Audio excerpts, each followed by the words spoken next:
தமிழக அரசியல் களத்தில் ஒரு புதிய சகாப்தத்தை படைத்து முதலமைச்சராக பொறுப்பேற்றுள்ள விஜய் தற்பொழுது மேற்கொண்டு வரும் அதிரடி நகர்வுகள் திமுக மற்றும் அதிமுக ஆகிய இருபெரும் கட்சிகளையும் ஒரு சேர திணறடித்துள்ளது. அடுத்தவன் ஆயுதத்தை பறித்து அவனையே வீழ்த்துவது என்ற போர் தந்திரத்தை விஜய் இப்போது மிக கச்சிதமாக கையாண்டு வருகிறார். பொதுவாக ஆட்சி மாற்றம் ஏற்படும் போது முந்தைய அரசு கொண்டு வந்த திட்டங்களை புதிய அரசு முடக்குவதுதான் தமிழக அரசியலில் வழக்கமாக இருந்தது.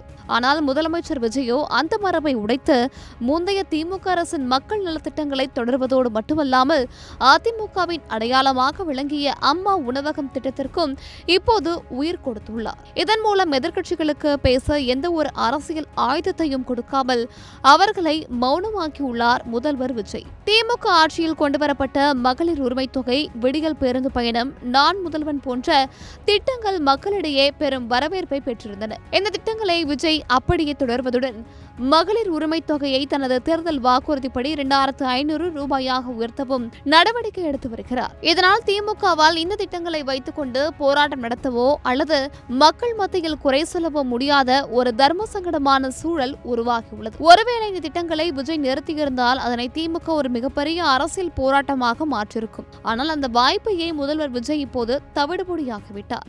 மறுபுறம் அதிமுகவின் கோட்டைக்குள் புகுந்து ஒரு மிகப்பெரிய அதிர்வை விஜய் ஏற்படுத்தியுள்ளார்.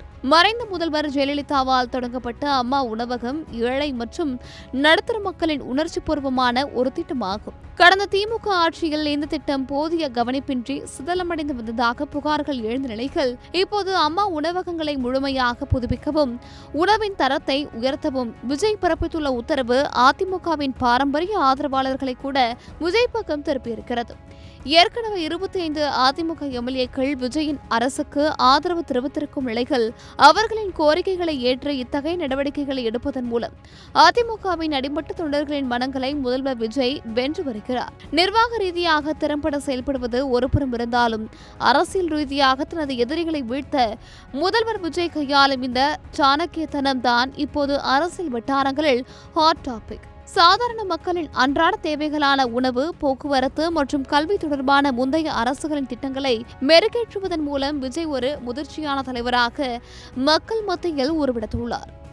இது வரும் நிர்வாக நடவடிக்கை மட்டுமல்ல, அதிமுக மற்றும் திமுகவின் பாரம்பரிய வாக்கு வங்கிகளை தனது வசமாக விஜய் விரித்துள்ள ஒரு பலமான வலை. எதிர்க்கட்சிகள் தங்களை நிலைநிறுத்திக் கொள்ள கூட வாய்ப்பு தராமல் மக்களின் ஆதரவை தனது பக்கம் குவிக்கும் முதல்வரின் இந்த வேகம் 2026 தமிழக அரசியலில் ஒரு புதிய திசையை காட்டியுள்ளது என்றே அரசியல் விமர்சகர்கள் கூறி வருகின்றனர்.